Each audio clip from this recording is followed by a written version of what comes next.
Ramai orang cakap yang brand tempatan ni tak ada kualiti lah, rupa bentuk dia tak menarik lah. Hey, korang silap. Sebab ni dia helmet terbaru. Agak terbaru jugalah helmet ni daripada Cash Eye. Helmet full face. Sebelum dia keluarkan helmet yang paling baru. Nak tahu apa helmet tu? Korang pergi tengok video aku yang sebelum ni. Okey, untuk helmet Cash Eye yang ni adalah model K120. Dia menggunakan material apa? Material apa? Korang pergi check sendiri lah dekat description. Okey, untuk saiz ni aku dah saiz M dan berat dia adalah 1450 gram sahaja. Taklah berat mana pun.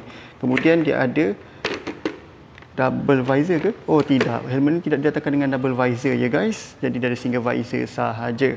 Kemudian untuk helmet ni dia boleh tukar-tukar visor dan dia ada dua intake, satu kat depan, okey, dan satu dekat atas. Okey.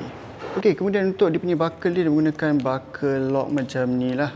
Dia tolak dan tarik macam tu. Dia bukan guna D-ring lah. Dia tak sesuai untuk track. Kalau D-ring tu sesuai untuk track. Okey, kemudian dia punya belakang ni kau tengok. Tebal ya. Besar. Okey, kemudian apa lagi aku cerita? Dia ada dia ada intercom slot. Ni kat sini. Dia ada kat bahagian sini. Telinga lah. Dan kalau korang berminat untuk dapatkan helmet Cash Eye K120 ni, pergi tekan link kat bawah ataupun korang boleh cari je dekat Cash Eye punya profile. Sehingga kita berjumpa lagi dalam video yang akan datang. Jangan lupa untuk like, share dan komen serta follow akaun aku untuk video yang seterusnya. See you guys next video. Assalamualaikum.